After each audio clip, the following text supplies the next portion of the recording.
Okay, thanks, Moses. Continue. Sure. Okay, let's see. Okay. So, hello everyone and welcome. It's a beautiful Tuesday night, March 8th. We're having the general meeting of the Multnomah Neighborhood Association out here in beautiful Multnomah, Oregon, Southwest Portland. It's been a nice day today. I hope everybody got outside and enjoyed it a little bit. You know, on our agenda today, we're trying to learn from the mistakes of the last meeting in the sense of conducting this meeting in an efficient, time-efficient manner. And so through this meeting and in the next meeting and beyond, we're going to learn from our mistakes, if you will, and try to implement some different meeting rules or best practices, if you will. And also as that relates to voting. And here in just a few moments, I'm going to turn this over to Will and Rosella to talk about what we're going to do in regards to, we're going to combine two things here tonight. We're going to combine a member survey via Zoom. And it also will serve the purpose that will share with us some information about how you guys feel about a topic. But then it will also be practice for how we're going to be doing voting from here on out. So remember last month was kind of a challenge because we had to do 6 rounds. It was just such a challenge. So we're going to try to do it this different way this time. And I think we're ironing out accountability, transparency, along with efficiency, time-wise. So we'll get to all of that. First up on the agenda is the approval of the tonight's agenda and the previous minutes. What?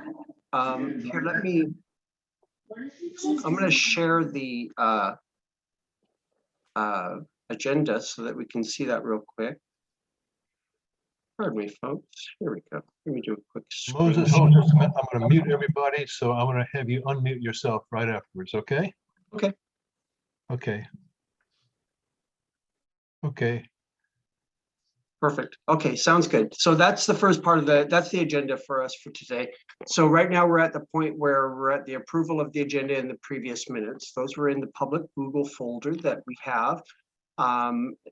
Is there any questions or corrections or changes to the agenda in the previous minutes? If you not hearing any, oh, I do have one. Okay, of course, go ahead, Mark. Mark and Diana. Just a quick comment or question on the previous minutes. It's great to have the minutes typed out. It's very helpful. I think, if I'm not mistaken, the minutes are supposed to include the names of the members that are in attendance at a meeting, and also if there are votes, the sort of summary of any kind of minority opinions on those. So the current minutes that I saw didn't have that stuff. Discussion. Okay, that's going to have to be because of how the agenda. What we're talking about here is revising the revising the minutes to reflect. Oh, Tad, thank you, Tad. Our parliamentarian. That's what I should have. Of course. Go ahead, Tad. Neither of those are required for minutes. Hi, Moses. Can I chime in? Of course, go ahead. Yeah, Mark, I think that's a great call out for incorporating the other opinions that you mentioned. So I'm happy to do that and to take feedback on what would be helpful to include. For the list, I think that would be more of a Zoom question. But yeah, I think I would, but yeah, so we can discuss or we can look into that further if it would be helpful. Yeah, check into. I think it's in the ONI guidelines. So for meeting notes. Okay, thank Yeah. you. One thing I do know is that with the Zoom credentialing and the Zoom voting, we'll be able to, it'll make documenting all of that much easier. So hopefully contributing to where you want to go with that, Mark. And we'll make sure to do that.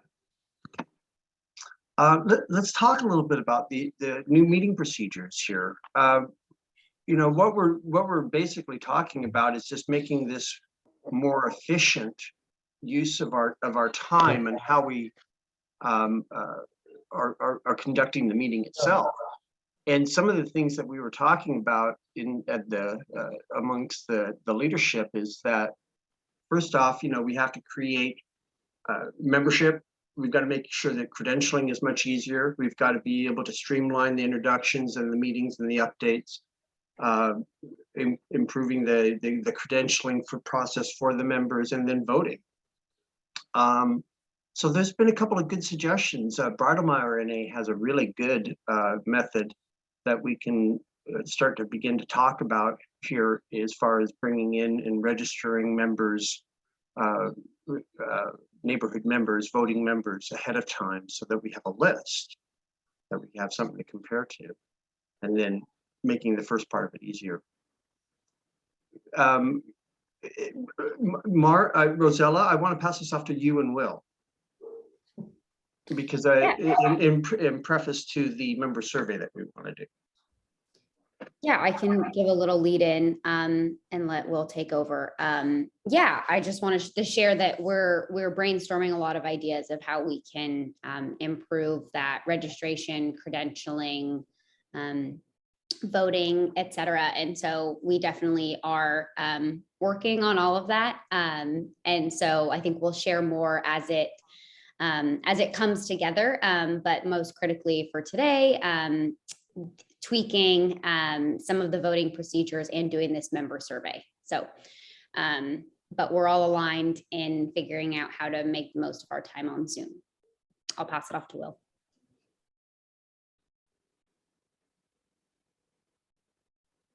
Okay, hi, Will Fuller here.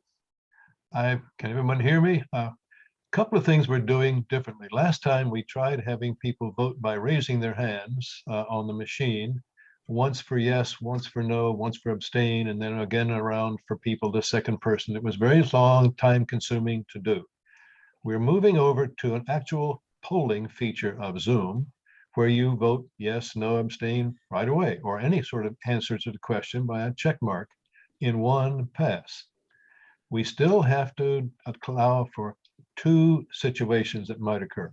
The first is other people in the same login can't vote that way. They have to vote by being quizzed as to how you vote. So there'll be a second round after we've done the vote to talk to the people who weren't able to do it. In order to indicate that you need to get attention, you're in first grade, you raise your hand, and your name goes to the top of the list on participants, and Moses will have a list of participants showing on his screen, and he can see you and recognize you. Please don't speak until Moses recognizes you.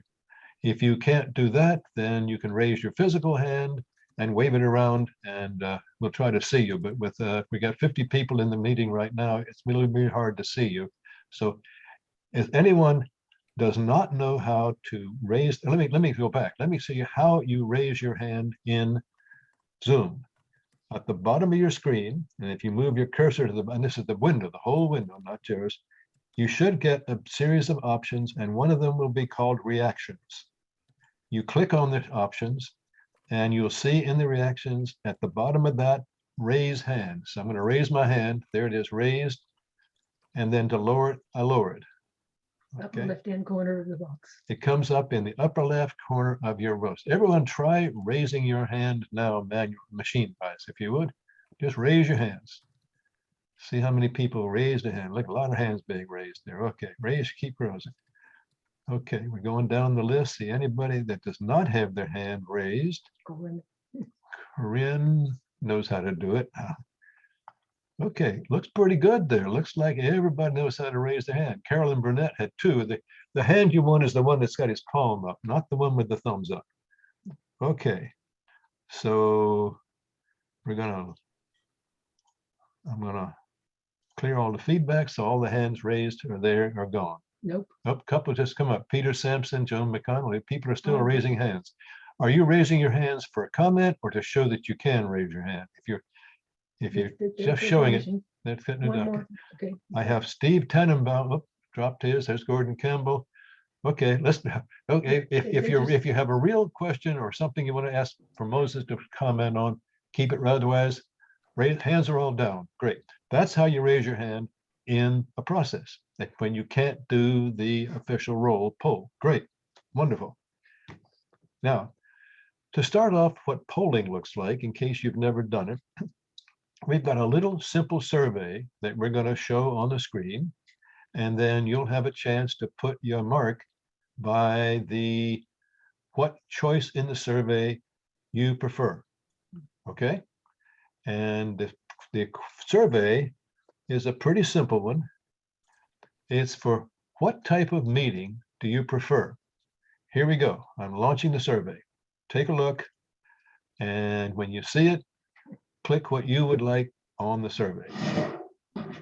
You only have one choice. Can't have more than one. Okay, we got the votes coming in here. Fantastic. Look at them coming in. I can see this. You can't see it yet, but I'll show you. And I should say, if you're a co-host and you're trying to vote, you're not able to vote as a host. Hosts and That's a co-hosts cannot vote. So Right. they will automatically be queried. But I Moses, was- the chair, does not have an official vote on motions, so he won't be queried, but otherwise, I, who am a Let- host, I can't. Unless it's a tie. That's right. You can vote on a tie. The parliamentarian says. Okay, we've got several people. Okay, there are 47 who can vote and 35 of them have voted. Is there Wow, look at anybody those who's numbers. not able to use that? Please raise your machine hand and we'll see what's going on. Okay, I don't see any raised hands. So maybe the other Hello, 12 people don't. want to vote. hello, Hello? hello. Are you able to hear me? Yes. Here, yes. Oh, hi. Thank you. Hi, Moses, Frank. This is Jeffrey Hahn. Right now, I'm called into the meeting, not using the video feature. Is there a way for me to vote verbally when the time comes for any measures? If you're a phone call, raise your hand. You know how to do a raise your hand with a *6 and a *6. Oh, that's mute. *9, raise your hand, and *9, drop it down again on your Okay. phone. Try that. Okay, *9. So my wife and I have two votes when the time comes for whatever measure. *9 would be to raise our hand. Okay. Yeah, try it now to make sure we can do it. So do a *9 on your phone if you would. Let me try. Thank you. Okay. Ah, yes, there you are. That Well, works. can you Terrific. hear me? I- Hello? Yes, we 3, can hear 8, you. 2, 5, 6, This okay. is, That's Beth. hello, this is Beth calling in. Yay, Beth, hello. All right. Hello, I just wanted to make sure you could hear me so I can vote when I want to vote. You can. I will rename you as Beth Umansky. Thank you. Okay. I'm glad to hear your voice. I know that you had, you're in, Surgery Feel- last week. yeah. At least Congratulations. my voice is working, so Okay. I'm here. Okay, I have 36 people have voted with the machine poll. So now we're going to share the poll. And what we're going to do at this point, we'll go back. Anyone who wanted to vote and was unable to do the poll, please raise your hand on the machine and we'll call on you manually. This includes people on the phone. And at the same time, someone who has more than one person on their login, the second or third people, please raise your hand too, and we'll go down the whole group polling at once. So if you weren't able to vote on the poll, or you're a second or third person, raise your hand on the machine and keep them up. Okay. Now we're going to have, let's start off with sharing the results of the poll. Okay, I'm ending the poll. And here are the results. Okay, Now, the people who are not on the phone should be able to see the results. And here's what type of meeting people preferred. There were 36 votes. Online Zoom got 13 out of 36, or 36%. In-person meeting preferred 10 out of 36, or 28%.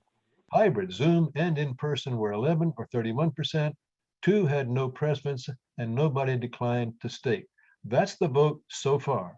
Now our secretary, Rosella, will tally those, the beginning votes, and now we'll go down and tally the hands. And Ted, our parliamentarian, will validate the tallies as we go along. Okay, here we go. Go start tallying. Janie Goldenberg, how do you vote? Online Zoom, in person, hybrid, no preference. You guys speak up. She's not there. Okay, didn't see her. Okay, Mike and Coco Henderson. Coco, how do you vote? Yeah, hi, Will. She voted already, so this is my vote, and I Okay. vote for hybrid. Okay, great, thanks. I'm sorry, I couldn't unmute before. This is Janie. We vote for online. Okay, one online. Okay, Mark and Diana Booth, you voted. I'm sorry. Bill Southworth, how do you vote? Hybrid. Okay, hybrid, one for hybrid. I would go for hybrid. Okay, and there's a telephone here, 510-329-31 something or other. How do you vote? I'm not hearing it, so I'm going to lower it. I'm sorry, we're not able to hear. Let's move on. I'm sorry. Go ahead. Hello, the 510-329-3106. That's Jeffrey Hom. I Okay. put *9 to put the hand up. Okay, and your vote would be Thank for, you. okay, great. For 2. Lower it. Thank you. Patrick and Carolyn Brunette. Is this a Carolyn or this is a second vote? It's How a do you second vote for in person. In person, very good. Gordon Campbell and Nadine and who others? How are your multiple votes? This is Nadine and hybrid, please. Okay, This is Barbara Dudley and I say hybrid as well. okay. Talliers, how are we doing there? Okay. Moses doesn't vote. Tad, the treasurer, how do you vote? I don't. Okay, no vote. Okay. And that's all of the tallies. So, No, oh, Beth. Okay, sorry, Beth. don't miss me. I'm vice chair. So you can vote. I didn't see your hand. Saying is Uh-huh. hybrid is in person and Zoom. Correct.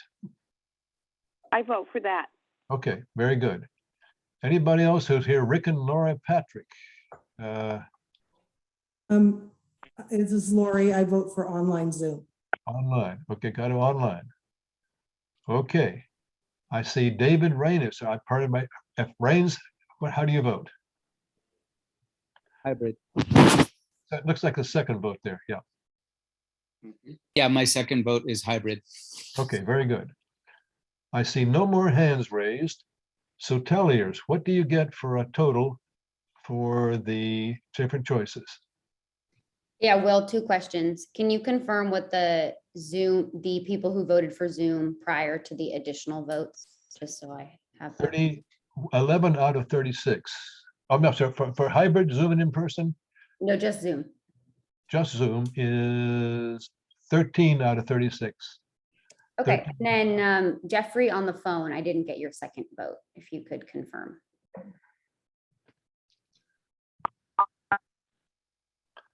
Well, that was one that was hard to hear, yeah. Okay, 510-329-3103. Yeah, go ahead.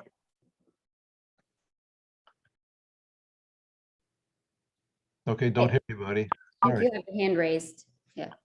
Okay. Okay. No, And I didn't get, sorry, I did not get that vote from 510-329. They may be struggling with *6 versus *9. oh, Yeah, okay. If you just want to share out loud your second vote, I can log that.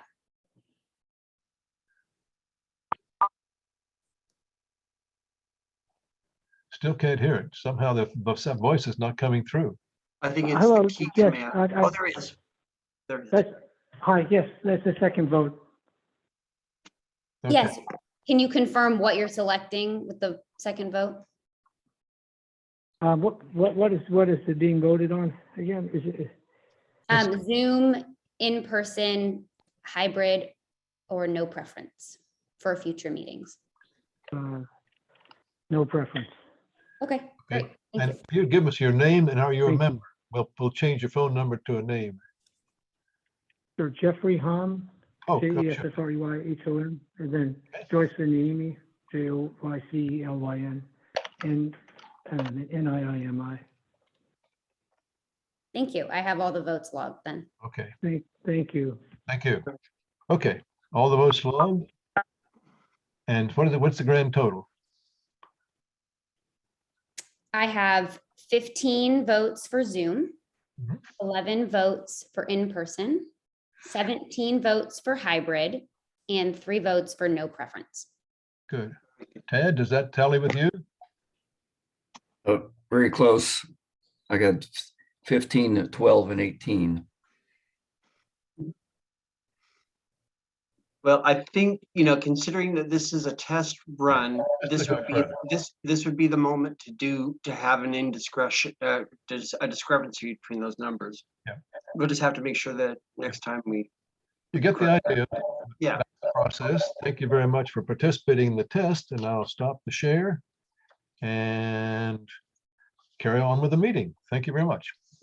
Yeah, and I'll just add that that's helpful for us to get visibility into what people are comfortable with. And it seems like there was still a lot of interest for hybrid and Zoom. Yeah, cool. And by the way, on a real vote, if I may, we asked that for there's more than one person or person who is a member should have their real name on the screen. And if there's more than one member, we ask that you make yourselves visible so we actually can see the multiple people, the shining faces and smiling faces that are actually voting. Okay, carry on. Okay, very good. All right, so we have, thank you for answering those questions because it makes a lot of sense. It sounds like many people are still tentative to do anything in public, and I feel that so much. We'll take that into account as we plan future events. I'm inclined to go with Zoom until we get the all clear from the CDC. Anywho, right now it's 7:24. So in the spirit of being on time and being on track, I'm going to go ahead and give this extra time to our guest speakers tonight. Our guest speakers tonight are with the Multnomah County Charter Review Committee. A lot of folks may have heard about what's the city of Portland and how they're reviewing their charter right now and looking at changing the forms of government. Exact same situation is happening at Multnomah County as well. And in both cases, we're talking about the charter, which is basically the constitution of the county or of the city. And so these good folks are coming on to give us an overview of what they're tasked to do here. Let me see. So first off, we have Maya. Go ahead and let me unmute you, Maya. I think I unmuted you. You may have to unmute yourself. Yeah, I'm unmuted. Thanks for having us. I'm hearing an echo. Are you hearing an echo? Maybe so.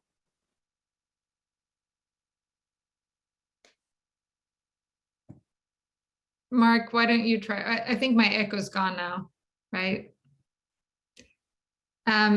Yeah, I'm here with Mark Gonzalez, who's also on the Multnomah County Charter Review Committee, and he's actually gonna kick us off. We're wondering if we can share screen, Moses. Would that be okay?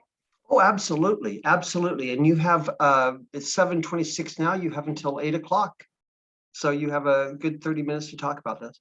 Okay, I'm gonna see if I can get this going, and Mark's gonna kick it off. Will Fuller, do they have to have co-host status to be able to share, or they should be able to? Oh, Never They mind. can share screen. The only thing is they can't send send chats to the entire group unless they're Gotcha. co-host. If you want to send chats, I can make you a co-host temporarily. I think we'll just do this verbally. Okay, sounds good. So Maya has started a screen for us to review. My name is Mark Gonzalez. I live in the Irvington portion of Multnomah County in the city of Portland. I have lived there for quite some time. Volunteered for this because I had some background in county governmental structure because I worked for Clackamas County, neighboring county, for nearly 34 years and retired in 2018. We have a group of 16 members on our charter commission or charter committee, and we have been about, I would say, October, working toward our goal of getting harvesting ideas for the revisions to the county charter. As you mentioned, the county charter is basically the bones of how a governmental entity works. And so I'm going to describe a little bit of this. I hope Maya can move this screen as I go through some of the points. The reason that we have a charter in Multnomah County, which is a home rule county, is that it helps Multnomah County do its own business in its own way. A home rule county is different from many counties in Oregon. Many counties are called general law counties, as was Clackamas County, which it is still. So a good charter establishes a structure for the government, and it gives a way for that structure to be changed over time. And of course, like any document, if it's easy to understand, that is, it's spoken and it's put out there in plain language and is not too full of legalisms, it's much more useful to the populace that it addresses. Its consistency, that is, it is the same until it is changed. One of the aims of having a charter review every 6 years.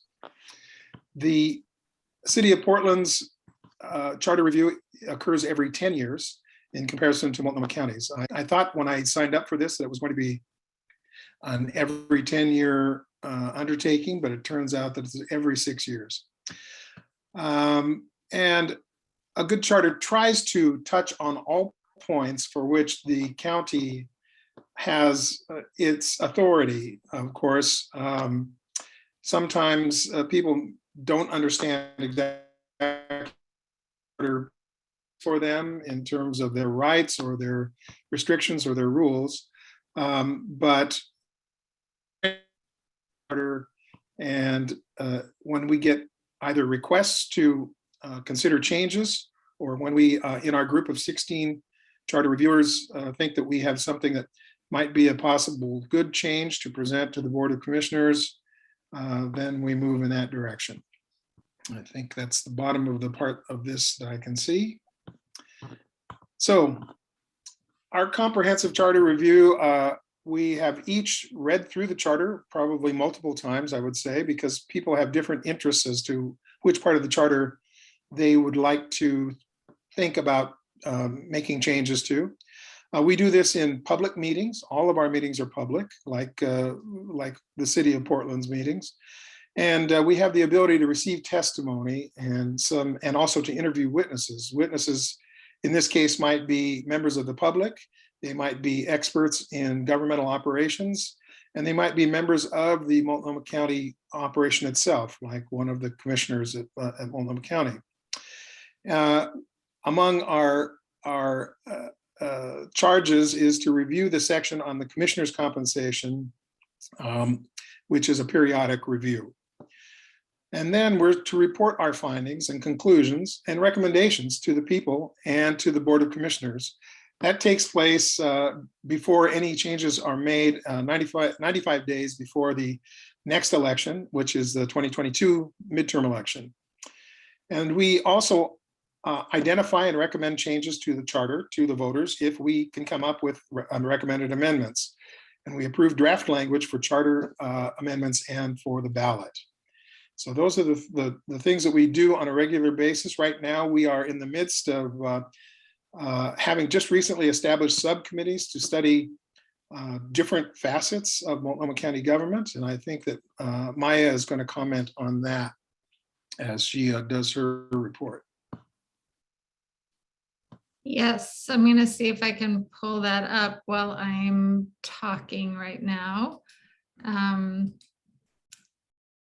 Let's see. Can you tell me what you're seeing right now? I can tell you, Maya, that we're seeing the calendar that shows the timeline. Okay, great. Yes. Mark, would you like to go through the timeline? Sure. And I do the subcommittees. Sure. Each of us who it serves on this committee aims to be, citizen volunteers. In August, those volunteers were reviewed and members were selected by state representatives. In September, we started convening. That was really the very first and kind of the get acquainted meetings that we had then. We have not, of course, in the age of COVID, we have not met in same physical space. So we're doing exactly what you're doing for each of our meetings. We are meeting distanced and through electronic means. In October and December, we started talking about what our aims were and what our specializations might have been. We had some reviews among us about setting up common goals and common values in order to apply those things to the changes that might be recommended. We started looking at topics. Some topics had been submitted to us. For instance, we heard from the county auditor who has an interest in making changes to portions of the county charter. And we also have members of our county charter review committee who have interests of their own, whether it's about different functions of the county, such as the sheriff's office or voting or other portions of the county's operations that are covered within the charter. And so we are reviewing that now, and we are in the process of establishing meeting deadlines and meeting times for our subcommittees. And I think Maya is going to speak to those subcommittees in her next set of comments. So we're going to be going through January through the winter into January through May period, where we are reviewing and voting on recommendations that we will put into the language that needs to be framed for submission to the Board of Commissioners. We'll write a full report and present it to the county board. I am one of the 3 co-chairs of the 16-member committee, and Maya is one of the co-chairs for one of our 4 subcommittees. By November 2022, the ballot will show any of the amendments that are being requested. And those are not subject to approval by the County Board of Commissioners. They actually come from the Charter Review Committee members and are approved by them and forwarded to the Board of Commissioners in the report that sums up all of our activities. Maya, do you have other comments about that? No, I think I'll just go right into the subcommittees. Can you see our subcommittees on the screen? Yes. Yeah, okay. Thanks, Mark. Thanks for having us. My name is Maya Harris, and thank you for being interested in Multnomah County Charter Review. I am a co-chair of the Accountable Government Subcommittee, as well as the Community Engagement Subcommittee. I also serve on the Equitable Representation Subcommittee. So we have formed 4 subcommittees to divide up the work because we have a pretty tight schedule to get our review done. So our first, well, there's no real order of these subcommittees, but in terms of what you see on the screen, our first subcommittee is the Safety and Justice Subcommittee. and it's dedicated to criminal justice and public safety. It is going to look at topics like the district attorney's office, the sheriff's office. One issue that we don't know if it will be part of charter review this time or not, but that has been the subject of charter review in the past, is whether the sheriff should be elected or appointed. That's something that has been debated in terms of the Multnomah County Charter several times. And it will also look at the county auditor as it relates to possible criminal justice oversight.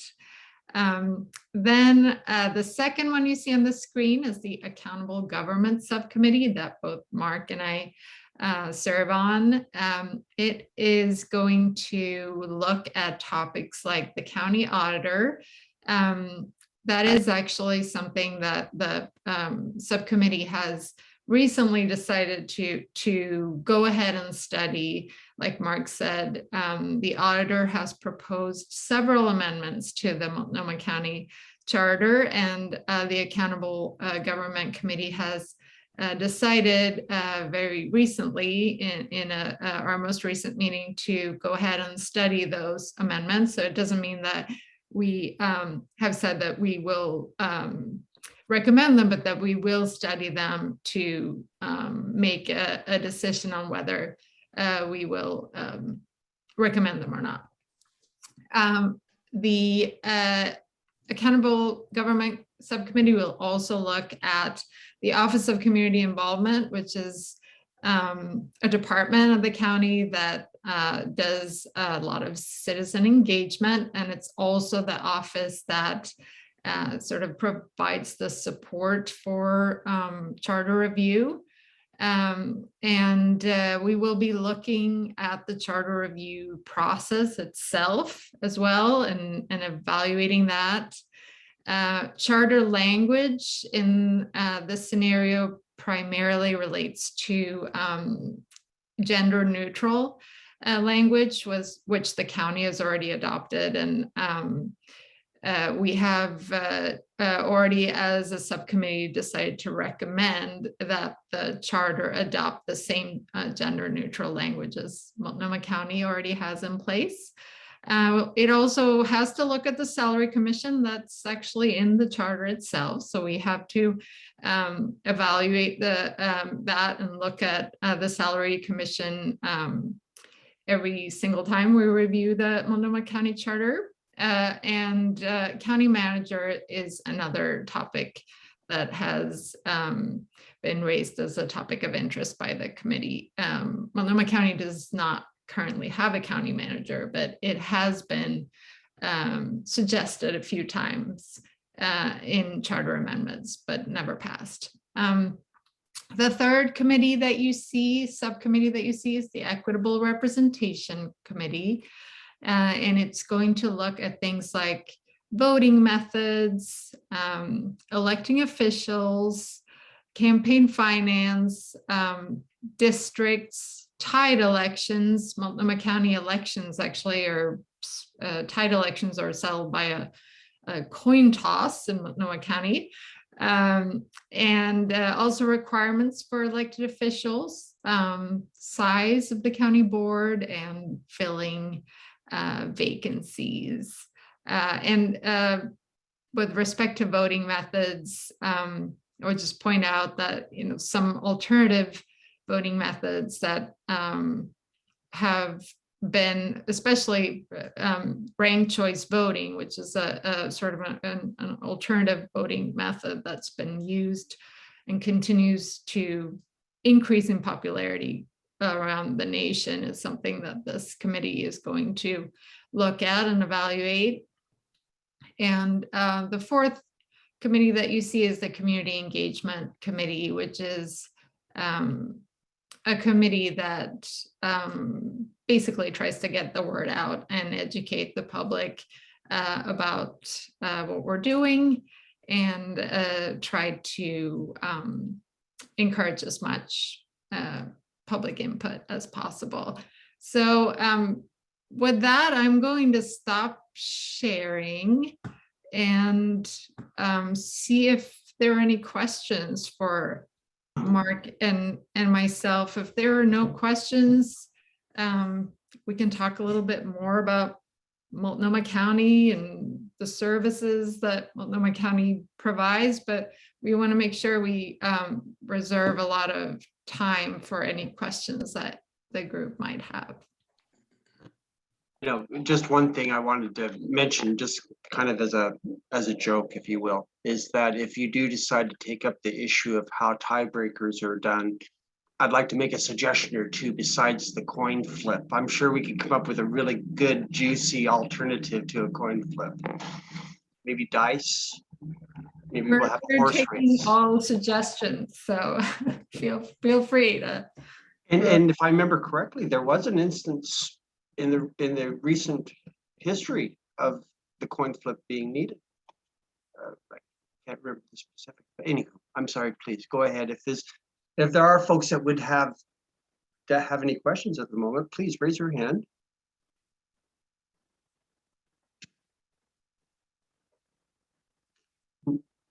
Okay, good.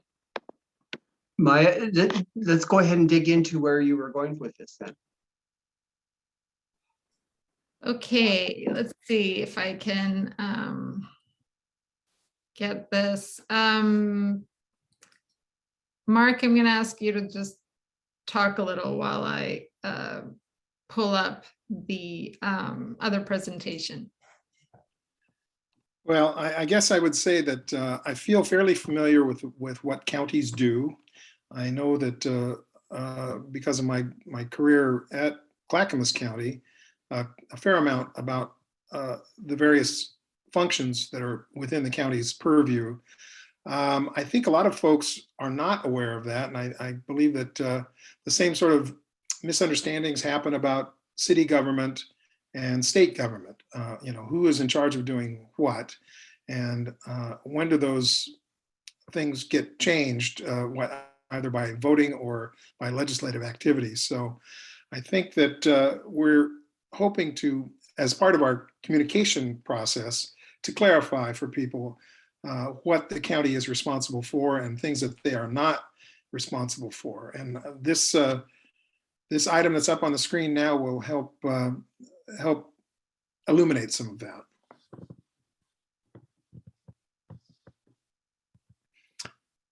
Maya, do you want to be the runner of the pop quiz?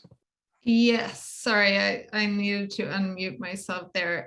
Can you, since I can't see you and see your faces when I'm sharing, can you tell me if you see Multnomah County 101 on the screen?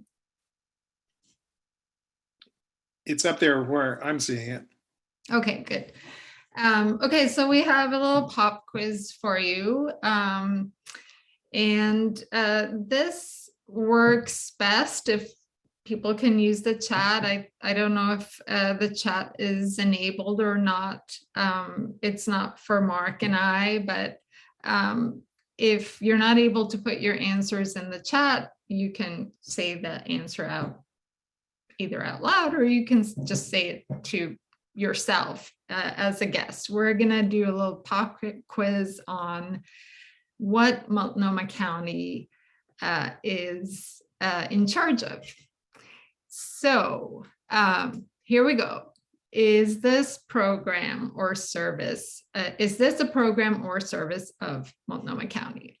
So question is, elections, is that a program or service of the Multnomah County? The answer is yes. Elections are held by Multnomah County. What about water and sewers? Are water and sewers a program or service of Multnomah County? No, it is not. That is something that is not a county responsibility. What about road maintenance? Yes, road maintenance is the responsibility of Multnomah County. What about health clinics? Yes, Multnomah County operates a number of health clinics. What about marriage licenses? Yes, definitely something that Multnomah County does. What about food assistance? Yes, Multnomah County is also in charge of food assistance. Portland Police, is that a program or a service of Multnomah County? No. Portland Police is a city bureau. So as you can see, Multnomah County has many functions and covers a lot of ground. And that is why we're doing this this whole charter review, because Multnomah County has a lot of responsibilities. And even though it's not as high profile as the city of Portland, it does quite a few things and runs in the background for everybody all the time. So here is a little bit of information about Multnomah County. It is the smallest county, but it has the largest population. You can see the map here with Multnomah County in red.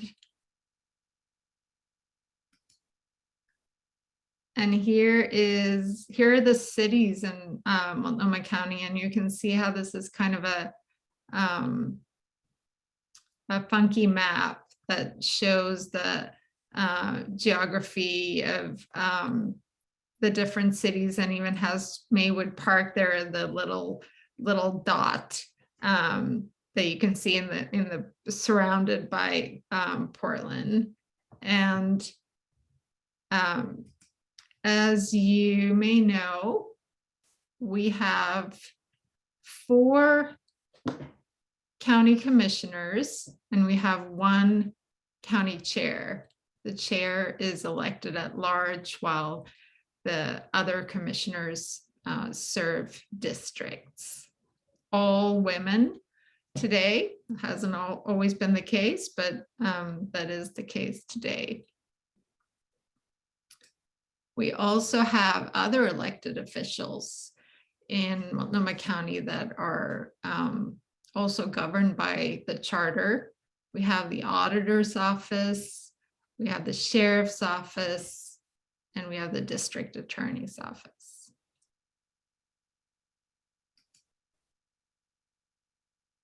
Here are some more, a little more of an outline of the different programs, services, bureaus of Multnomah County: planning and permitting, transportation, fire and police, water, parks, solid waste.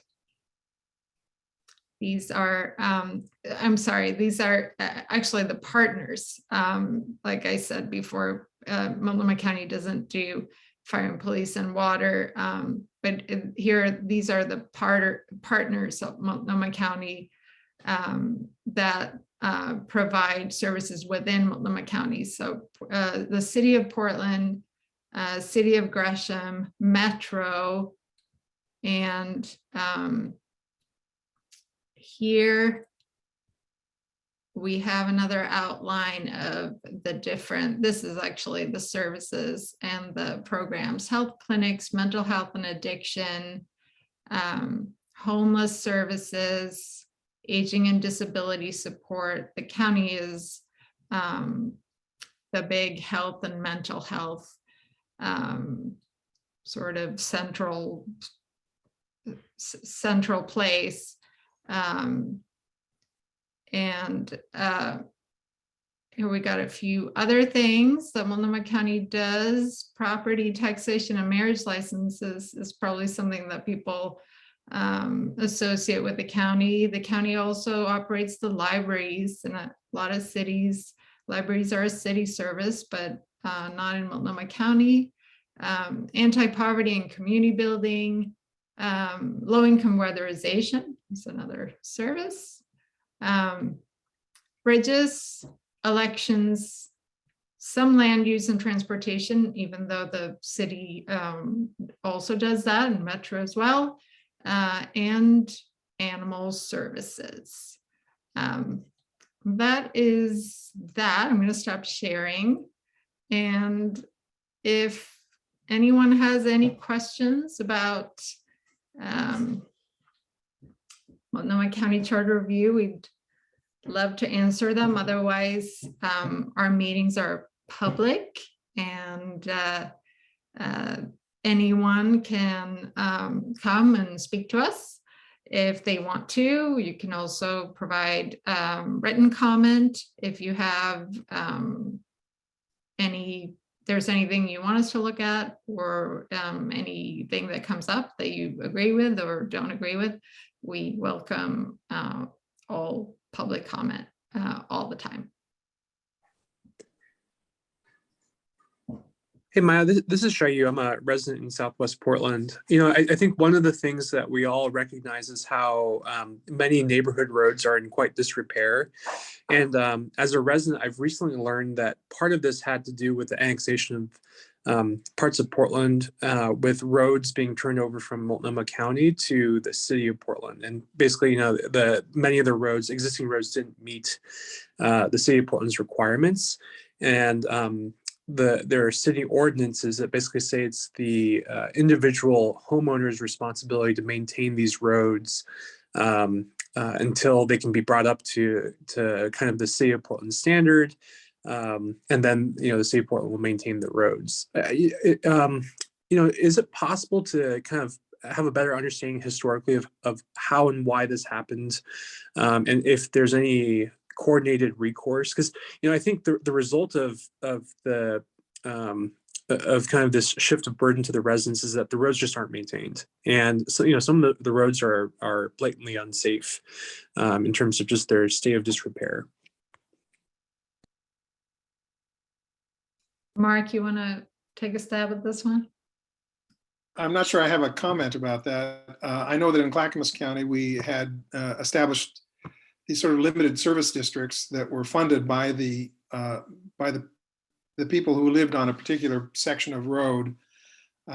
If they could get enough positive votes from the neighbors to address that, and then they would be responsible for the divided cost of that project to be spread among people based on the size of their lot or the amount of frontage that they had on that road.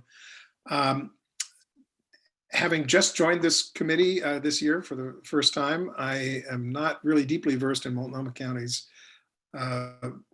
way of handling those sorts of issues. I have to admit that. I would just chime in with the Charter Review Committee looks specifically at the charter. So kind of like what Mark was saying, the charter is more the power structure for the way you know, the local government is structured. And so it doesn't go into a lot of detail about the policy decisions. So some what you're talking about is more policy and operations and budget decisions that the charter only touches in the broadest sense. But Mark and I can definitely take a note and look if there is anything in the charter that touches what you're talking about. And we can report back to you guys, you know, if there is anything related to that in the charter. All right. Awesome. Good. Thank you. Thank you, Maya. Let's go to Bill Bill Southworth. Go ahead and unmute yourself and ask your questions, please. Hi, my question is, how much do the county and the city of Portland work together on homeless issues and facilities? Well, that's the $1 million question, right? That is not something that's in the charter, so we don't have influence over that directly as charter review committee members, but that is definitely a question for the chair and the joint office of homeless services and the mayor of Portland. And I hope that they work together plenty. And I think that it has been part of the announcements as well that have come out lately, that there will be more centralized services. Yeah, this is of course one of the most expensive and wide-reaching issues in this. I know that there are overlapping efforts that come from Metro and from the city and from Multnomah County and surrounding counties. The surrounding counties are also working on these problems as part of the groups of the counties that constitute the city of the city of Portland's greater area. So there is a tremendous amount of intergovernmental cooperation happening. I think probably the one observation I might say is that each county seems to have its own take or concept about what would be the best way to approach homelessness within their jurisdiction. And so those little experiments are being run. We have, of course, a large budget in Multnomah County for these services, and also at the city of Portland. I know that Clackamas County went through a program of creating sort of small unit home sites for people, particularly originally dedicated toward veterans who were homeless. But this is, I would say, probably the longest term and most expensive set of issues that we are going to be facing as local governments. Thank you. Thank you very much for that. Perfect timing, sir. It's 7:59, almost the top of the hour.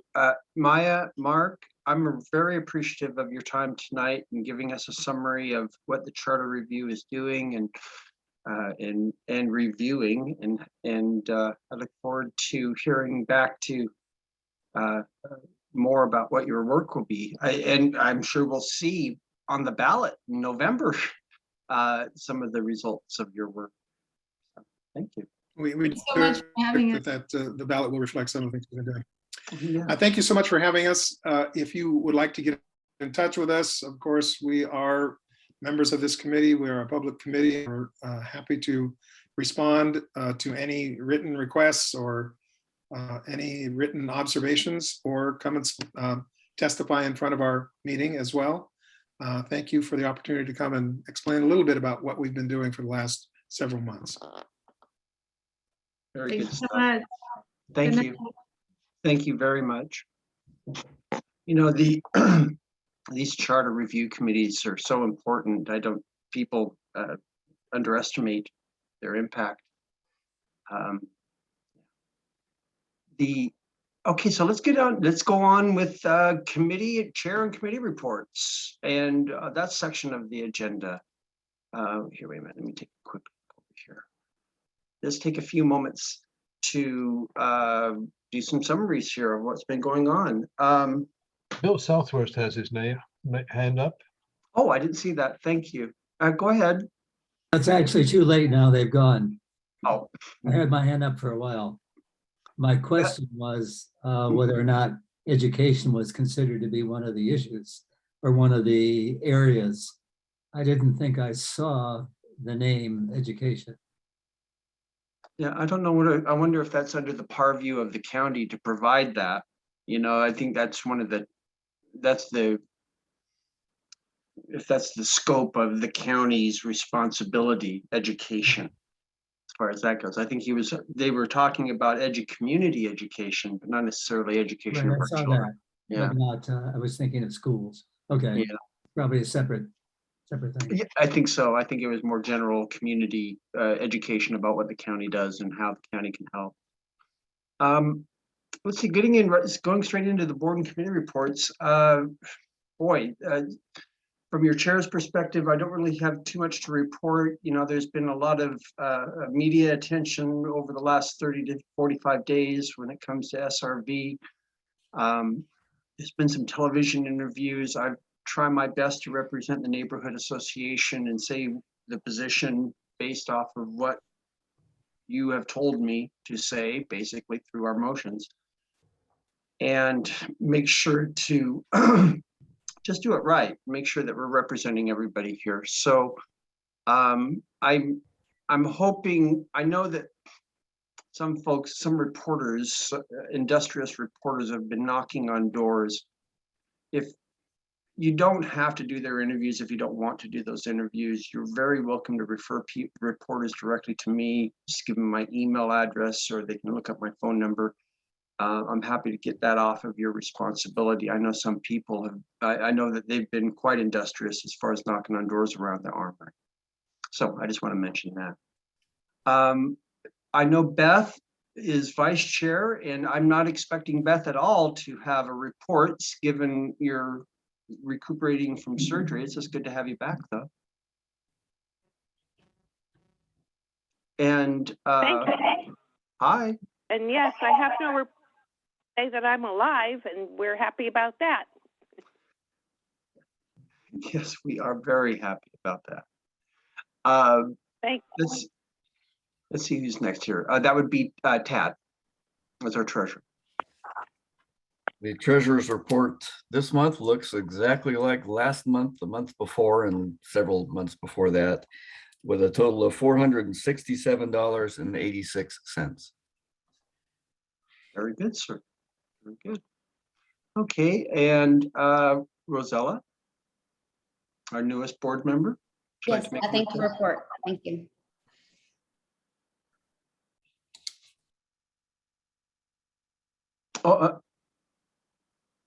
Oh, I'm sorry. Did you say you did have a report? No, nothing to report. Oh, sorry. Pardon me. That's what you call a pregnant pause. It's like, what? Okay, very good. Let's go to Corinne in transportation. Corinne Wallace. Hi, Moses. Thank you. Hello, everybody. Corinne Wallace for Multnomah Neighborhood Transportation. I just wanted to mention briefly on Jayu's question about the transfer of ownership and responsibility between Multnomah County and Portland, and then the burden upon the residents in front of the roadway. I don't have a ton of information about that, but I just wanted to piggyback on what they were saying about local improvements. In Clackamas County, I think he mentioned that you can take votes and the neighbors can do some work to get the streets improved. That is an option to do that in Portland as well with the local improvement districts and PBOT. So if that is something that your street is interested in doing, I'd love to get in touch with you and can try to help you navigate that. It's not the best. I do believe that Portland should help improve our streets, but if you're in dire straits and really want to get your street improved, there's a path to that. But it's out of the pocket of the residents on the street based on your frontage. I just wanted to mention that and chime in on Jayu's question. I do have a couple things. I'm gonna go really quickly through these to mention some of the things that are happening in the neighborhood. The main one that most would know about is the Capitol Highway project. I'm not gonna go through all the details of it, but did just wanna mention some of the road closures that are coming up. Let's see. There is a weekly report that comes out, or bi-weekly report that comes out from PBOT. So there's lots of information on that. And I'll work with Will, our webmaster, to make sure our website's up to date if anybody has any questions on what's going on with the Capitol Highway project. But starting the week of the March 14th, a mainline stormwater pipe installation will cause traffic delays on Southwest Capitol Highway at Southwest 40th, gradually moving south on Capitol Highway, and it'll cause flaggers will take 5 to 10 minutes to stop traffic completely. But Capitol Highway is currently only one lane or one direction anyway. So keep your eye out for that if that's the main road that you use. The other thing that's coming up for our area is that the Office of Community and Civic Life is now hosting transportation and land use forums. The third, let's see, when is it? It's once, sorry, can't get the frequency down for you, but there is a forum coming up on March 15th regarding land use and transportation things that are happening within Southwest. So if you're interested in getting more information about that, the main topic of the forum will be the Rose Lane project, which is a bus only lane that's painted in red or rose color that they're going to install in Hillsdale. And so if you want more information about that project, I'm gonna again make sure that our website is up to date with that information as well. We're working on bringing a special meeting regarding the 4144 Canby Street development. So the new development that's coming in at the base of Canby Street right by Gabriel Park. The developer has been working with the M&A and PBOT to help finance some improvements to walkability on Canby Street.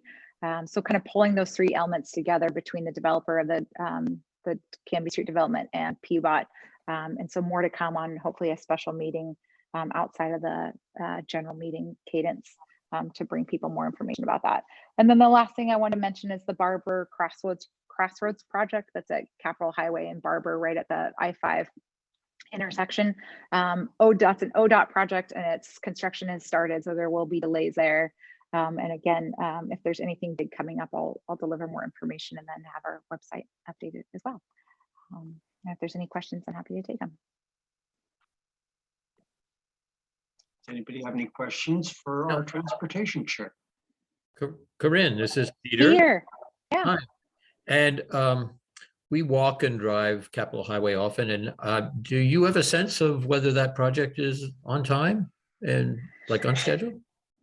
Yeah, on the reports that they sent out twice a month, yes, it does seem to be on time. Delays come up due to supply, weather, workers, if they're healthy or not, but it does seem to be tracking quite progressively on time. Yeah.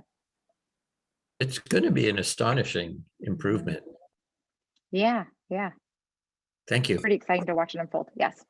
I live like a block from Capitol. They're making pretty good progress. I will say, you know, not to harp on the local side streets, which are like already in disrepair, but many of the large heavy work trucks, including like from PGE and their current work, have even worsened the state of repair for many of the side roads. And despite that, you know, I actually had the PBOT come by and the Bureau of Environmental Services come by to kind of look at some of the additional burden from the construction. And they're just like, there's no budget for kind of addressing these side roads. It's again falls on the burden of residents, which is, I think, less than ideal. They are going. Sorry, it's a graveled road. Sorry, real quick, is it a graveled road? No, so the roads that they're impacting are not graveled roads. There's, you know, 40th is a graveled road, but 42nd is not, 45th is not, and you know, Marigold and Lobelia are not. Like Lobelia and Capitol Highway on the west side, like the potholes there are insane. I've like almost high centered my Tesla on that on that.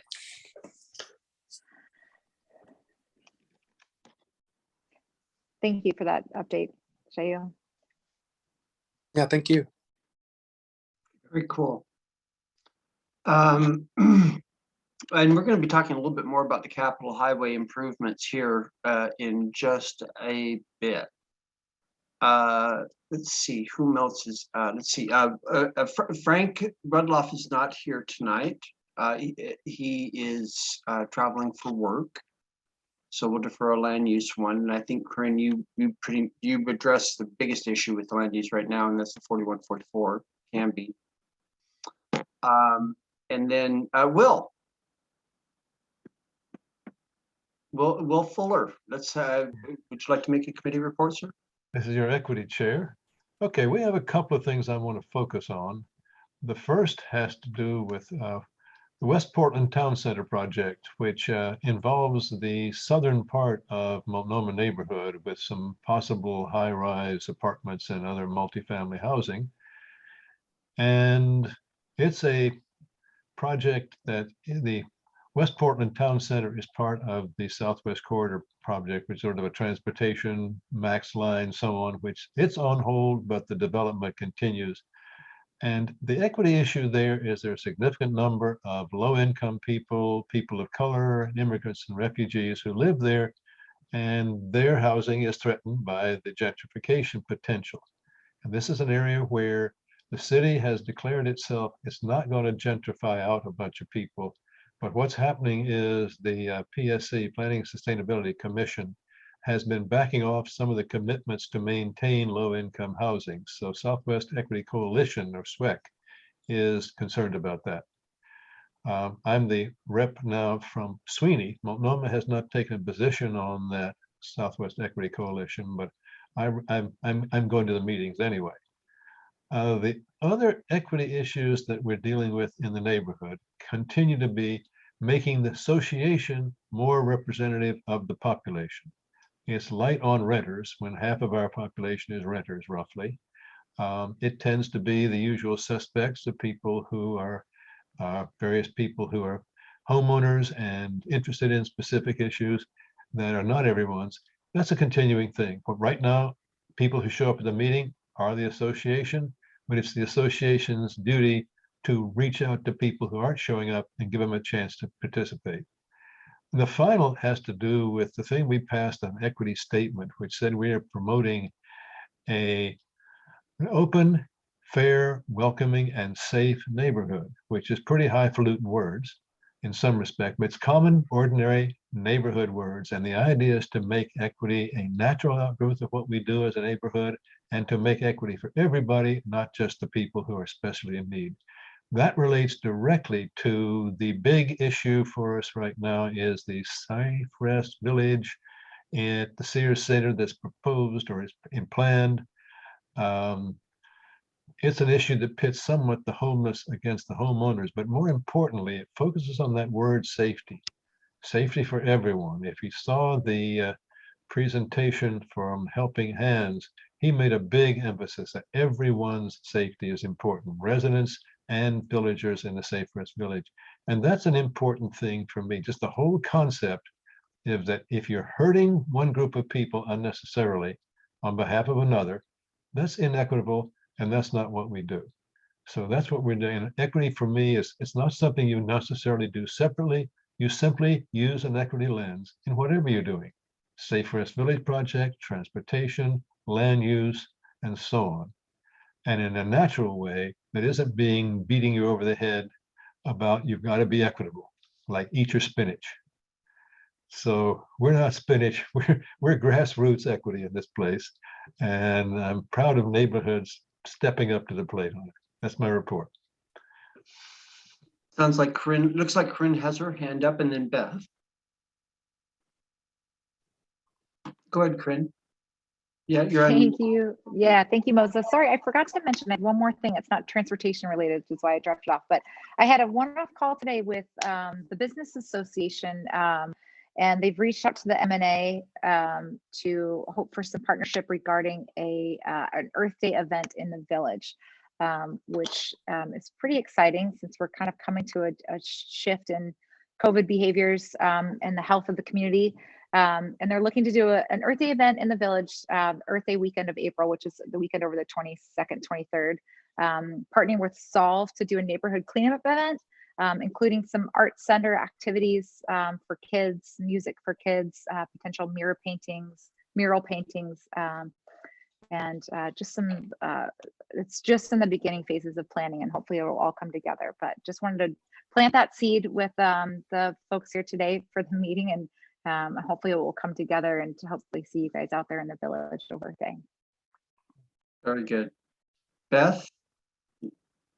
Oh, going back to, Will, you brought up the West Portland Town Center Yes.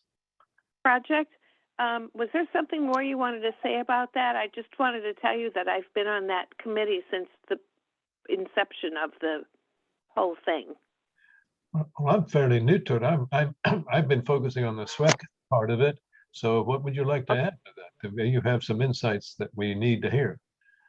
Well, I know that there was a lot of, you discussed about the high-rise buildings and some buildings that are going to stay and some that are going to go, and about the, where the residents are going to live. Some of the older apartments that they're going to keep, we have some concern about. Are they up to code? Are they healthy buildings and so forth? So I think that's going to be an ongoing conversation. We want to make sure there's equity for people who want to stay there, which are low-income people, but we also want the building to be safe and healthy and up to code. Absolutely. We don't want to perpetuate slums, basically. I know there's been considerable discussion of just that the landlords, if the old building is maintained, it has to be brought up to code and with adequate safety and health regulations and so on and so forth, not just up to code, but decent living. It's a matter of economics. If especially a small landlord is working on it, if what they can afford to do and what is proper to do may be different, but that's no excuse for not making it right. Good point entirely. There's a big equity issue. Oh. And I also, I'm sorry, please go ahead.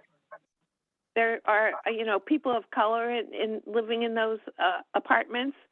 And so it, adds on that, yes, this is definitely an equity issue.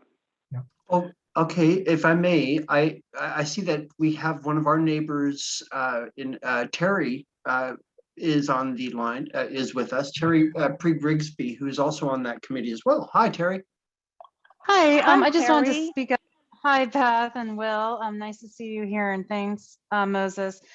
Yeah, so I am on the Southwest Equity Coalition, and also have been chairing the West Portland Town Center Work Group meetings for many months now on behalf of Hockey Community Organization. So just want to echo a little bit about what Beth and Will have brought up about using an equity lens, but in particular regarding anti-displacement work that we're doing for housing there.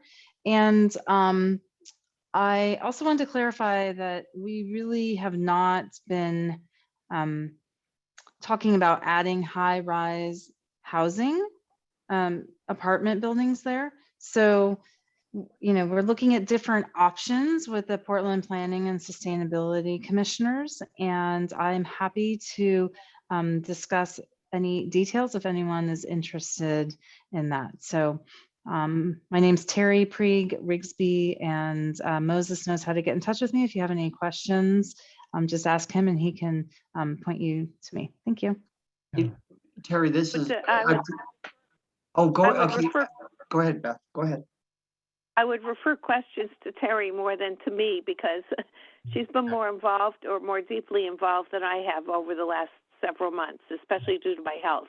Yes, definitely. And on those high rises, this is actually not part of the equity issue. It's the part that's in Multnomah neighborhood, which is market rate housing, not low income housing or anti-display. There's things being displaced would be people's comfortable middle class housing along some of the streets up in the southern part of Multnomah neighborhood. But definitely the image of like the projects type of apartments is definitely not something being talked about.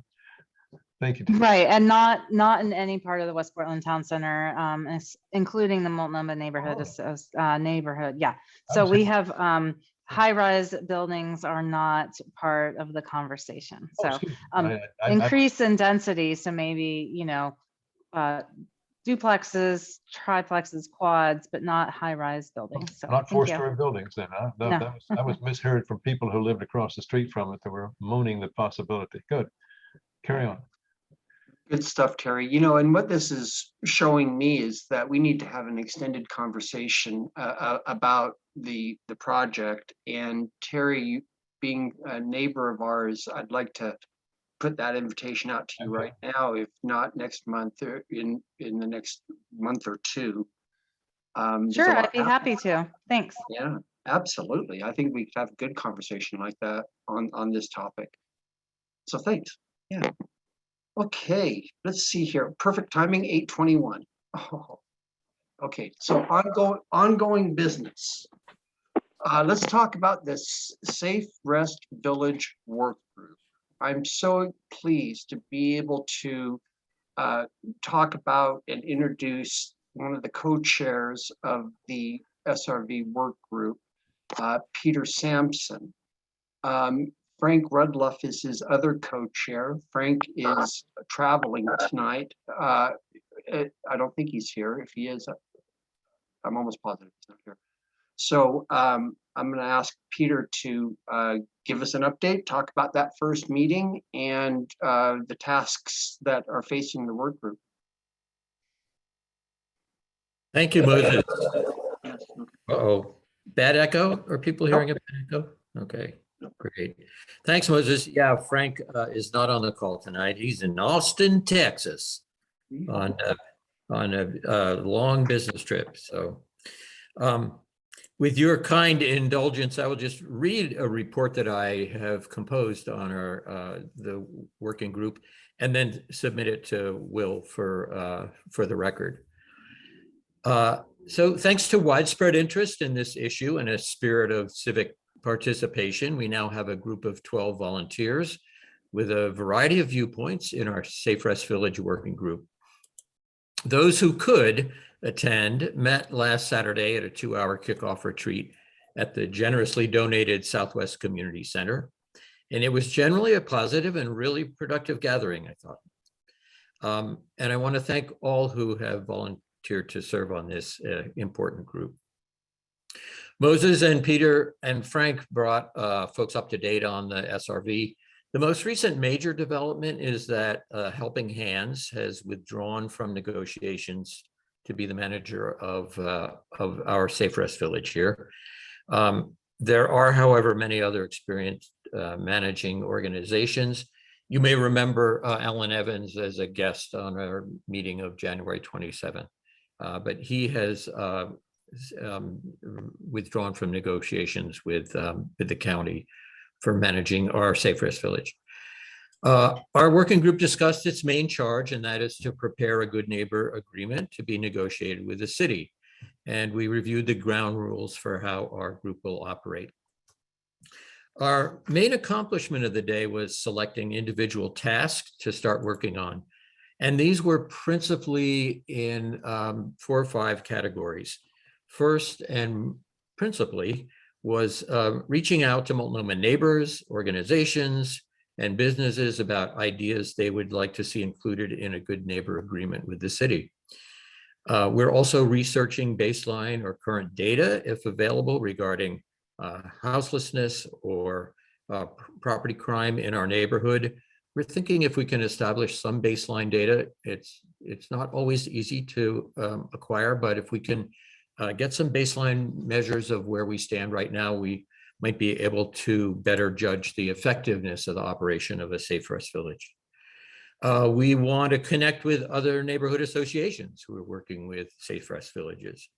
We will be scheduling field trips to visit other shelter facilities and identifying guest speakers to address our group. Some of these may warrant presentation to the entire membership, which we would recommend to Moses and to be included on an agenda of a future meeting. Because it's a special situation, I want you to know that both MNA, our neighborhood association, and the West Hills Christian School are working independently on separate versions of a good neighbor agreement. We are, though, working closely with the school and will eventually merge our 2 versions into a single GNA, good neighbor agreement, to present to the city.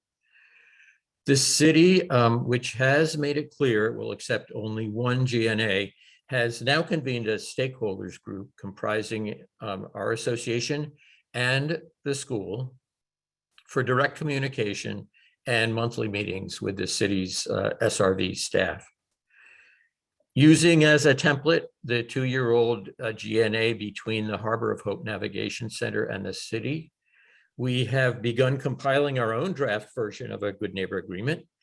If you have concerns other than those we have often heard of, such as noise and trash or crime, if you have other concerns, Or if you have expressions of support for the SRV, please send them to the working group via Moses, our board chair. Most GNAs, Good Neighbor Agreements, include only a few signatories, usually the operator of the facility, the neighborhood associations, and the relevant government agencies. We believe by including as many households, businesses, and organizational stakeholders signatories as possible, we can demonstrate the depth of our neighborhood's commitment to our Good Neighbor Agreement, and frankly, to increase our leverage with the city. The working group scheduled important meetings coming up in March, and we will report regularly to the board and general members on our findings and our progress. I think we expect this to take a couple of months, reaching out to all the stakeholders that we see around our community. The Harbor of Hope took a full year to develop their Good Neighbor Agreement. So we're hoping to benefit from some of their pioneering work. And we're in touch with that group also. Finally, I just want to say that the culmination of our work will be referring a final draft of a Good Neighbor Agreement to the full membership for its approval. And I'd be happy to answer any questions as I am able. Chayu. Hey, thank you for that great report. I think, I've only been tangentially involved in kind of trying to keep my ear to the ground in terms of what's happening with the Safe Rest Villages. I just want to share my concern that, if Helping Hands seemed quite involved in terms of partnership in running the Safe Rest Village, and the fact that they're pulling up because they have safety concerns. I'm not an expert at managing large encampments like this and transitional services, but I just think as a layperson, if a kind of nonprofit professional group that has experience with this has safety concerns, that makes me very worried about what were those safety concerns? How are they going to be mitigated? And should this be something that the Multnomah Neighborhood Association continues to support in the ways that we had discussed before, with kind of moving forward with the Good Neighbor Agreement? Because I think some of the conditions on the ground have changed with regards to Helping Hands, which was seen as like an ideal partner to run the place. Mm-hmm. Yeah, I would say that a lot of people share your concern. I think Alan Evans made an impressive presentation to our group at the end of January. I will say also that Alan would return to negotiations, and I think Dan Ryan would like to see Alan return to the negotiations. So I would say he's not entirely, I can't speak for Alan, of course, but he's not entirely out of the picture. There are many, many other competent and experienced managing organizations, but I think many of us share your concern about this. May I speak to this? This is Beth. Hi, Beth. Can you hear me? Yes, go If I may- ahead, Beth, and then Patrick, I got you next. Yeah. Oh, I'm sorry. No, go ahead, Beth. Am I Beth, go ahead. No. Okay. I just wanted to say that I have seen several comments from other people who have been involved with homelessness issues over the years here, and they had expressed concern about Helping Hands being involved in Safe Rest Village because they've never been involved in such a small village before. They usually are handling great big things, and they were expressing kind of the opposite concerns that we were. They weren't quite sure if Helping Hands would be the best fit for us. So just Yes. putting that out there. We have heard that. We've heard that opinion also. Yeah, and I'm not saying anything against Helping Hands. I greatly admire what they've been doing. Mm-hmm. Mm-hmm. Okay, let's go to Patrick here. Thank you very much, Beth. And then up next is Kevin. Yeah, hi. Along the same topic, our understanding based on news reports was that Alan Evans was advocating for some pretty strict rules with regard to admission as he does up at Bybee Lakes, and that included either no drug use or drug testing. And the city would like to have a kind of a low barrier, I guess is the term, which would not require drug testing. I don't know if you can speak to the veracity of that, but I think Bybee Lakes is doing a great job. They had the vision to do something with that site that the county and the city didn't have, and they've had a record of success both here and I think in Salem. So I am also concerned about their concerns, and some of the other nonprofits that manage sites, I think, have less of a good track record. Specifically, transition projects, in my opinion, don't do a good job, and I can talk about that another time. But can you confirm the reasons why Evans is pulled out, and if not tonight, can you explore that, because we'd like to know specifically what his concerns were. Yeah, believe me, we will be working to get as much information about this issue as we can. I do know that the high barrier, low barrier debate, which is really central to so much of this issue, was with the county, not the city. So it was the county that was insisting on a low barrier model. Right, and then the county being represented by the Joint Office of Homeless Services. Thank you. And that was yeah. Kevin, go ahead. Thank you, Patrick. I just wanted to address the comment that Beth made earlier that some folks had the impression that Helping Hands didn't have experience managing smaller facilities or facilities of the size that the Safe Rest Village would be, as small as that. And that's not correct. I think they've got that. They started small and they still operate small shelters in several locations in Clatsop County, and I think also in Polk County. I don't know what the size of their operation is in Salem, but they operate from small to large, and as far as I've been able to determine, do it very, very well. So just wanted to mention that if people have the impression that they don't know how to run a small shelter facility, that's not correct. That makes sense. I hear what you're saying, Kevin, and we'd have to double check that. Thank you, Kevin. We missed you on Saturday. Thanks. Yeah, agreed. Up next, Will, and then Zhao. Oh God, I hope I didn't mispronounce. Chayu, pardon me. And then Ruth. Yes, about the definition of high barrier, low barrier. I went back to look at the SRV forum video just today to see, because I thought Alan Evans had said they do low barrier shelters. And he had two instances where he mentioned that. He also went into the importance of safety, including his low barrier shelters. So there's something about defining how low is low that was incompatible with what he did and what the county's saying to do. So there may be room for some modification, but that remains to be seen. And that was, I think, his pulling out was definitely a shot across the bow to get their act together on what the Safe Rest Village really has for criteria. Very good. Thank you, Will. Okay.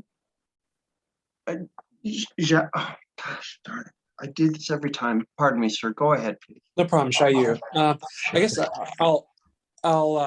I guess I have a question really, and that's that with the Multnomah Neighborhood Association, what is our sense in terms of low threshold versus high threshold kind of entry for the Safe Rest Village? Because I think, when I hear low threshold, I think that, the drug use is going to be okay at this facility. And I just worry about that because I don't think the county has a demonstrable history of like, for instance, risk mitigation with supervised injection sites and things like that.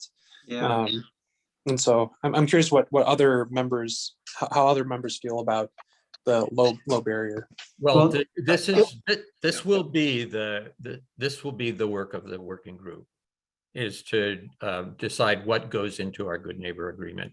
And there will be, I expect, vigorous debate around this, quite frankly. But we don't have a position right now. Our position will come out of the good neighbor agreement process. Thank you. Ruth? Ruth. Thanks, and sorry I was out of town, but I look forward to joining in person or wherever our format may be. We Thanks missed for your you leadership. today. Thanks for your leadership and the good notes and report. I just, to me, I think it's not up to us to select the nonprofit provider. Obviously, that's a really important decision. That's for the city and the joint office to do. And, we can certainly weigh in, but I don't think we need to debate the merits or the track record of this or that provider. It's not our role. And there are plenty of very competent, highly professional organizations. So that's one piece. And the low barrier, high barrier, again, I'm no expert on this, but let's engage with the folks that work in this field and learn more as we go. To me, part of this piece is if you're going to have folks who are experiencing substance use disorder, addiction, other issues, would you rather have them, I think that the philosophy behind the low barrier, and I think this has already been covered by Dan Ryan's office, and it's in some of the Q&A materials, but the idea being that you're able to bring people in where they can get the services they need to beat their addiction, right? And if we're going to have folks excluded from even having a pathway into recovery, they're going to be out on the streets, right? To me, I would rather have a safe, 24/7 with services wrapping around folks to help them get to that recovery than to have folks unsheltered out on the streets wherever with untreated addiction issues and mental health issues. So I get people's concerns about the risks involved, but this is the path to recovery and health for folks. That's my perspective. Yeah. Thank you, Ruth. I appreciate that. Xiaoming, you've already had an opportunity to speak. Let me ask Corinne because she's also in the queue, and then we got to get to new business. So go ahead, Corinne. Real quick, just to jump on what Ruth was saying about addiction health and whatnot. I'd like to just put it out there that I think a large component of this is making sure that those services are provided to the Safe Rest Village, and that if we could bring somebody in from a Narcotics or Alcoholics Anonymous group and have them set up a meeting within the site, or make sure that there is transportation or facilities for people to get to and from meetings to help with that part of their recovery to getting off of the street, because that's likely one of the first steps is getting clean and sober. And I don't know what the solution to that is, but I just want to put it out there and would like to help be part of that conversation if at all possible to make sure that there is some support in that area for the people in the Safe Rest Village. I think all of us want to know exactly what these services on the ground are going to look like. And I'd even like to see the RFP that the city is putting out for a facility provider. I don't know whether they would share it, but we're going to ask. Moses, the reason I raised my hand, pardon me. Ruth brought up the point that specifically I asked Commissioner Ryan's office about, which is what is the evidence base supporting kind of this low threshold barrier Safe Rest Village? They have no body of literature. They haven't done a literature review or kind of a basis of research that shows that this is the way forward. I've even gone so far as go and do my own primary source research to try to understand what other cities have done and what the best practices are. The Commissioner Ryan's office is guided by expert panels, but they don't have a white paper that. I so respect, and I apologize for interrupting you, but we are on track to be on track. And this is not the time or the place to have this discussion. That's why we have the work group. And so if this is an opinion that we have that is very strong, I might recommend that that be submitted to Peter at the work group level so that they can start to take this into account with how we go about this. This is in the responsibility of the work group now.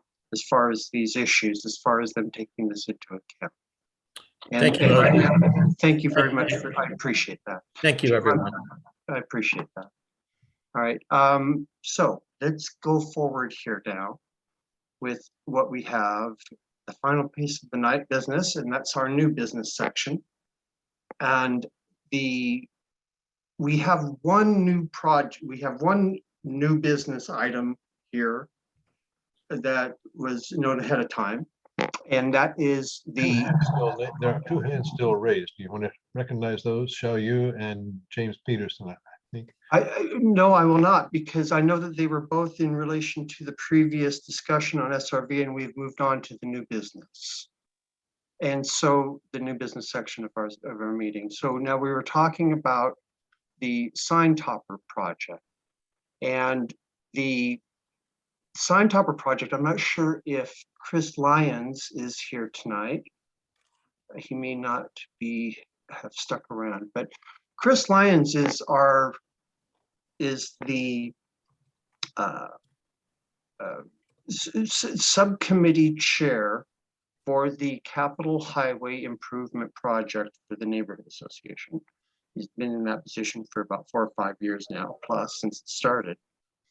And he has placed a grant, you may have seen from the documents that we put on the public folder before the meeting. He has applied for a grant from the city of Portland, from Civic Life, pardon me, to get sign toppers along the signs going along Capitol Highway. And if I may, I can share with everyone here what those will look like.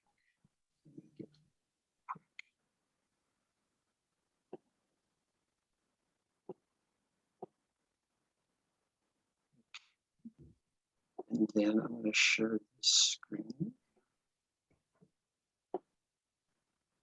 Okay. Now, do you see the sign that the sign topper illustration? Does everybody see that? Yes. Oh, good. Okay. So his grant is for $1,900. His grant application is for $1,900. And he approached me for the neighborhood association to see if they would chip in along with the Multnomah Business Association, Multnomah Village Business Association, in helping to offset some of the costs of this. And so he asked if we could make a financial commitment of $100 towards the expense of this, these sign caps on top along Capitol Highway. And so I'm going to go ahead and stop the share here. Now, so we have a couple of options with any kind of contribution or expense that the neighborhood association makes. It's got to be approved by the general membership, and it has to be put into a motion. So we would have to do either a motion for $100, a request for the membership for us to spend $100 towards this project. The other option, which was brought up by former Chair Maria Mitai, was that we could also use this as a fundraiser and put a cap on how much money we were asking the members to towards this particular project. We could either say we could do it as a fundraiser for $100, or we could do it as and cover the commitment or the cost of the sign cap, or we could even go ask for put a cap, a little higher cap. As you can tell, we don't really have too much of a need for money, because we've had the same report from our treasurer for many months in a row now. So, so that's kind of the issue here. And I'd love to hear some discussion on this. If we should make the expense of $100, or if we should do this as a fundraising appeal to folks, for the neighborhood association. And I'm not doing any kind of a membership. I'm not doing a vote right now. We're not doing a vote on this or any kind of a motion. I can, if someone proposes one, to do the $100 donation or contribution. I can if someone makes a motion. Moses, I will give you $100 just to end this conversation. This is, I mean, it's 40 people on the line. We're talking about $100. There are other things that are, other people may be interested in terms of new business. I'm happy to write a check. Oh, well, Thank you, bless your Shelley. heart. Well, that's awesome. You know, being a nonprofit, sir, you know, every dollar has to be taken into account, and I have to make these reports. I apologize if it seems tedious, but no, it's what we gotta do. Okay, so that contribution has given us the, oh, I'm gonna have to figure this out.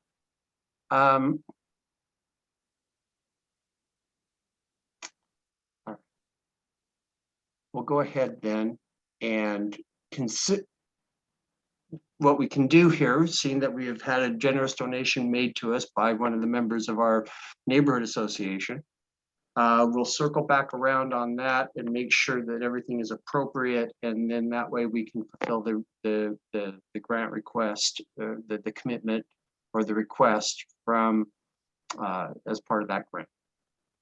And I'll report back next meeting so that if there is a motion that is necessary, we won't make cut any checks right now. We'll wait till next month and we can have a motion. Get it approved. Okay, very good. Mr. Peterson, you are up. Hey, neighborhood house. Oh, okay. Well, the neighborhood, pardon me, neighbor. Excuse me, can I say something? You had been recognized, Jim. Yes, my only concern with that sign camp is we're not a historic district and it says historic on it. I think now would be the best time to get that changed or to get that adapted, I should say. Thank you for pointing that out. Let's see, right now it says, actually it says right now it says historic Multnomah Village. Historic. Is generic in that sense. Okay. Any other comments about that one, about what we were just talking about? Any other thoughts? Okay, let's move on then, and let's talk about Southwest. Southwest Hope is a fundraising project that the neighborhood house is conducting right now. There's all sorts of affiliated opportunities through that to be able to contribute back to the neighborhood. We are one of the partners with them in that sense, and we just want to encourage, we are not affiliated with, we're not doing anything per se with them, but we are wanting to encourage our neighbors to participate with them and get involved with neighborhood house because they've got a good thing going. Is there any other new business tonight?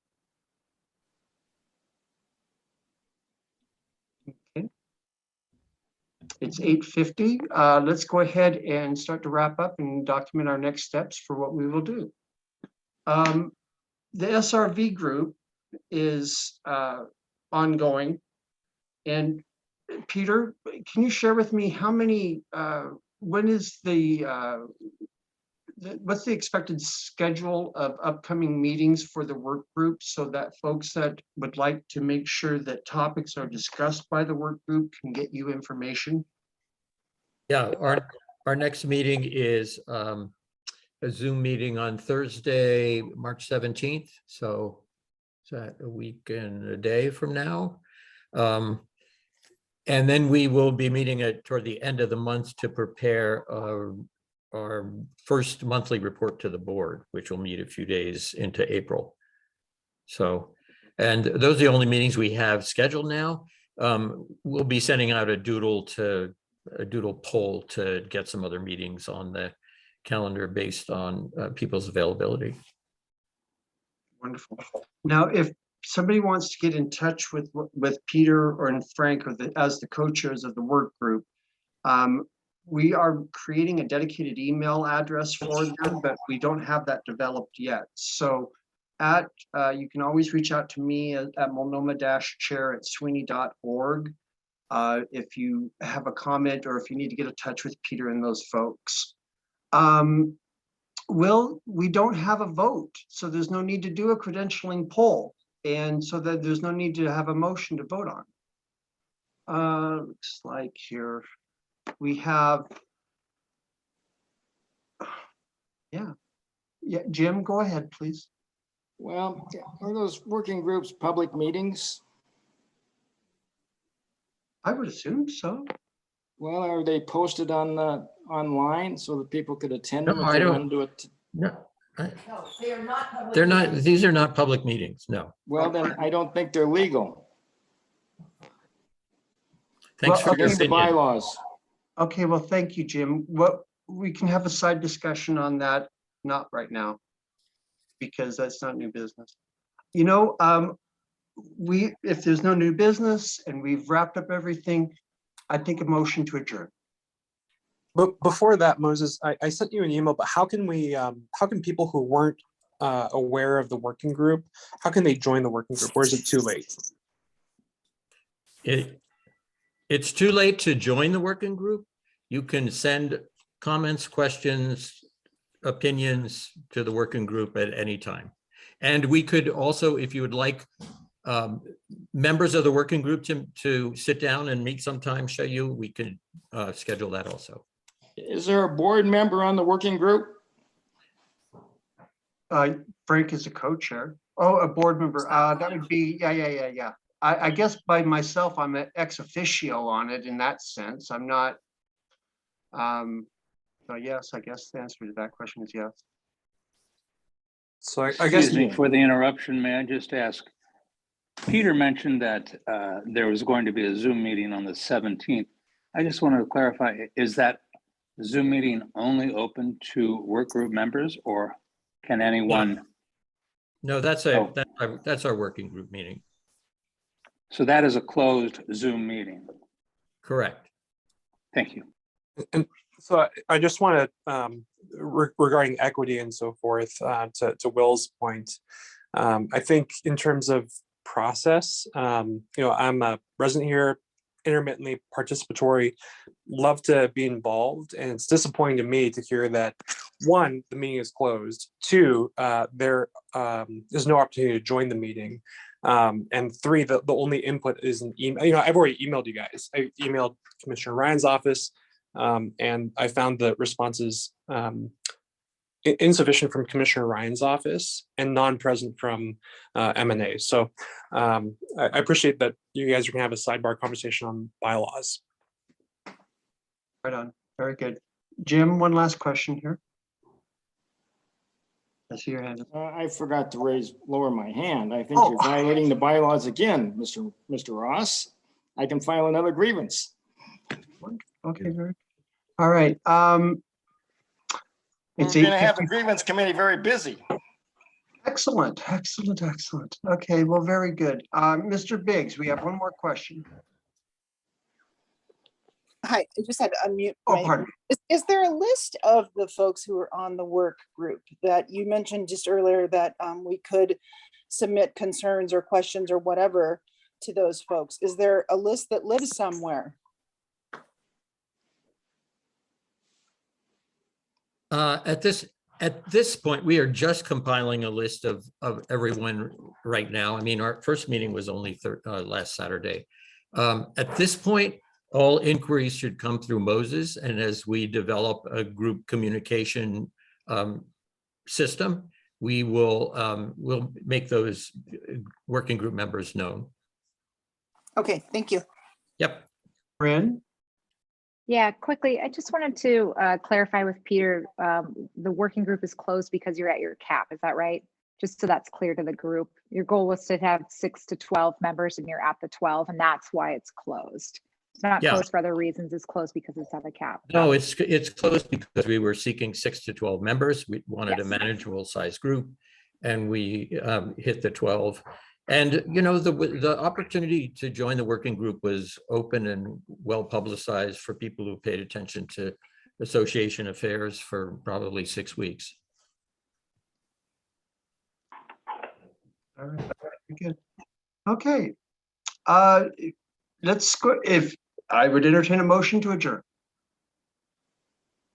Motion to adjourn. I second it. Wonderful. all in favor, say yes, and let's go have some dinner. Yes. Yes. Yes. Yes. Thanks so much, everybody. Thank you. And Peter, thank you very much for your work on the work group. Thank you all for taking time to be here tonight, and we'll stay in touch. I want to make sure that Frank is recognized also. But of course, when your silent partner, or at least your traveling Yeah. partner. Okay. Thank you, everyone. Thank you. Thanks all. Thank you. Good night.